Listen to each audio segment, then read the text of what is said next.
ஜிவியை நேரில் ரொம்ப நாளைக்கு அப்புறம், ரொம்ப வருஷத்துக்கு அப்புறம் கிட்ட ரொம்ப நெருங்கி உட்காந்து பேசி பழகினதுன்னா வணங்கானப்போ பாலானனோட.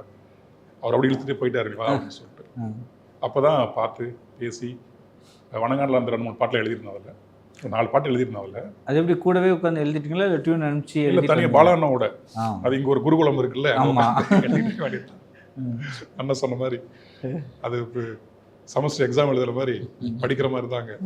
அது எவ்வளோ மகிழ்ச்சியாக தான் இருந்துச்சு. நான் வியந்து பார்த்த ஒரு மனிதர் அவர் இயக்குனர். ஜிவி நான் வியந்து பார்த்த ஒரு மனிதர். அதுக்காக இது ஒரு வேலையாகவே எனக்கு தெரியல. நம்ம அங்கே ஊரில் வந்தது இதுக்காக தானே. அதனால் நான் பாட்டுக்கு புக்காக போட்டே தான் இருந்தேன். அதனால் ரொம்ப மகிழ்ச்சியாக இருந்துச்சு. அதில் முதல் பாட்டு இறைநூறு இருந்தால் என்ன அப்படின்னு ஒரு பாட்டு ஒன்று வரும். அன்பு தான் நாங்கள் முக்கியம், நீங்கள் என்ன அடிச்சிட்டு இருக்கீங்க, இந்த மாதிரி ஒரு பாட்டு. அந்த பாட்டு அந்த படத்தில் முதல் பாட்டு நீங்கள் பார்த்தீங்க. ஆமாம், அந்த வரிகள் படித்து பார்த்துட்டு தான் ஒரு முதல் அப்போ தான் பேசுகிறோம் நாங்கள். ஆமாம், ரொம்ப மனம் விட்டு ரொம்ப டீப்பாக எழுதியிருக்கீங்க அப்படின்னாரு. அப்போ தான் ரொம்ப ஹாப்பியாக இருந்தது. அப்போ அதுக்கப்புறம் ஹேமனில் தான் எழுதுன்னு நினைக்கிறேன். ஆமாம், ஹேமனில் தான். ஆமாம், பெரும்பாலும் நாங்கள் நேரில் பார்த்துக்கிட்டது ரொம்ப குறைவு. டியூனுமே பெரும்பாலும் அவரோட ஃபோன்லேருந்து அந்த ரொம்ப ரஃப்பாக ஒரு ட்ராக் ஒன்று வரும். ஓகே. ஆமாம், அண்ணா சொன்ன மாதிரி பாடி காமிக்க சொல்லுங்கன்றவார் ஒரு முறை.